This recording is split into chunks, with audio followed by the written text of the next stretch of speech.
পাতানো নির্বাচন হবে না, রাষ্ট্রকে আমাদের দরকার হবে। কোনো পাতানো নির্বাচনের হবে যারা অ্যাপিল করতে আসছে তাদের কোনো অসুবিধা হচ্ছে কিনা তাদের একটা মতামত নিয়ে স্যার আপনার একটা কথা বলেছিলাম, যাদের মনোনয়নপত্র বাতিল হয়েছে তারা বলছেন যে স্বতন্ত্র প্রার্থী থেকে ক্ষেত্রে যে 1% যে ইয়েটা নেওয়া হচ্ছে এটা তাদের জন্য একটা হয়রানি এবং তারা এটা প্রত্যাশা করছেন। দেখেন, ইলেকশন কমিশন হচ্ছে অ্যাপিলেট অথরিটি। রিটার্নিং অফিসাররা যে সিদ্ধান্তই দেন, যদি রিজেক্ট হয় তাও আমাদের কাছে আপিল করতে পারে। অত কারোটা যদি গ্রহণ করা হয়, কোনো ক্যান্ডিডেট যদি চায় বা কোনো আর্থিক প্রতিষ্ঠান যদি বলে যে আমার এই বকেয়াটা আদায় না করে তারা অ্যাকসেপ্ট করেছে, কোনো অভিযোগ যদি অ্যাগ্রিভ যদি থাকে, এনি ক্যান্ডিডেট ক্যান অ্যাপিল।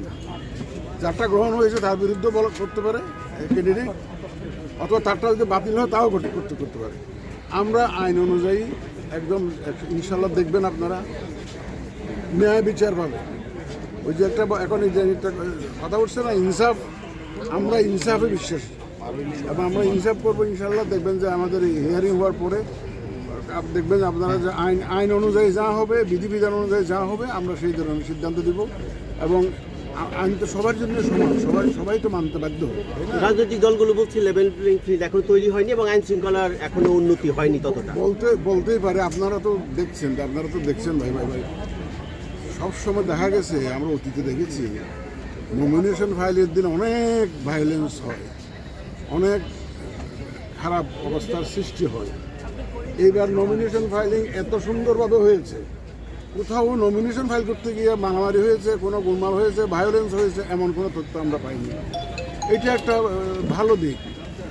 এবং এই যে এখানে যে আপিলে যে সবাই আসছে আমাদের এখানে, এটাও তো একটা বড় প্রমাণ যে মানুষ যে কত আগ্রহী ইলেকশন নির্বাচনের জন্য, কত আগ্রহী, এটাও একটা বড় প্রমাণ।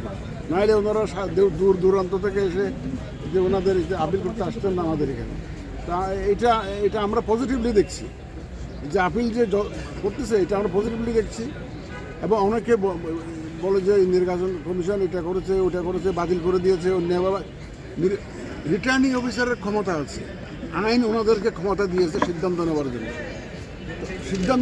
ওনাদের সিদ্ধান্ত ওনারা দিয়েছেন।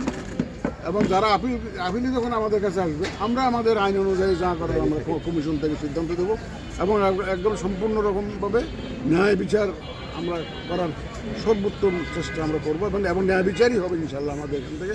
ধন্যবাদ আপনাদের।